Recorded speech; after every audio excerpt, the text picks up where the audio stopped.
โอเคเนาะบัดนี้มาต่อคลิป3เด้อวิธียืนยันตัวตนของ IUX เนาะให้มันผ่านเนาะขั้นตอนนำอิฐให้เราเข้ามาตัวนี้เนาะเข้ามาตัวเมนูนี่นะด้านลุ่มนี่นะแล้วก็เข้าไปตัวว่าบ่ได้ยืนยันเนาะให้เราคลิกเข้าไปเลยคลิกเข้าไปบ่ได้ยืนยันเนาะคลิกเข้าไปแล้วมันจะเข้ามาสู่หน้านี้ให้เราเนาะ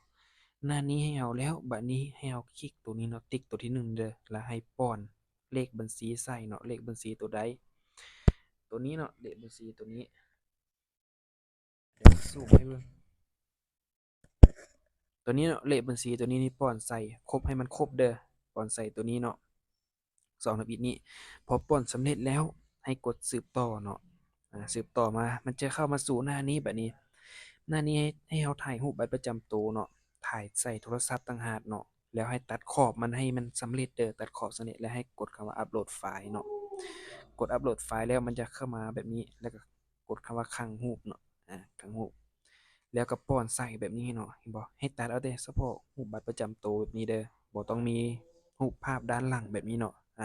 แล้วกดสืบต่อไปสืบต่อมาแล้วให้ใส่ชื่อแท้เนาะชื่อแท้นี่ให้ใส่เป็นชื่อของบัตรประจำตัวเราเด้อให้ใส่เป็นภาษาอังกฤษเนาะแล้วก็นามสกุลก็ให้ใส่เป็นภาษาอังกฤษเมลตัวเก่าได้ละตัวนี้บ่ถ้าเปลี่ยนเนาะวันเดือนปีเกิดบ่ถ้าใส่ก็ได้เนาะแล้วก็ใส่เบอร์โทรศัพท์ของตนเองหั่นพอใส่ไปแล้วบัดนี้มาใส่ที่อยู่เนาะเป็นบ้านเมืองแข้งก็ให้ใส่เป็นภาษาอังกฤษเนาะแล้วให้เลือกแข้งเนาะแข้งนี่เป็นให้เลือกเป็นแข้งของตนเองที่ว่าอยู่เนาะถ้ามันออกมาเป็นภาษาอังกฤษแล้วให้ไปแปลเนาะแล้วก็ให้ใส่เนาะให้เลือกประเทศลาวเนาะรหัสไปรษณีย์ของแข้งเนาะของแข้งเราที่ว่าอยู่หั่นให้ใส่แล้วก็ให้ใส่อาชีพเนาะแล้วก็กดสืบต่อไปเพียงส่ำนี้เนาะแล้วก็กดรอท่าเนาะบัดนั้นเขาจะกวดสอบคันว่าเราใส่ถูกตามข้อมูลของเขาเจ้านะเราก็จะสำเร็จเราก็จะยืนยันผ่านเนาะก็ประมาณนี้เนาะวิธียืนยันตัวตนก็ส่ำนี้แหละลองเฮ็ดเบิ่งเนาะ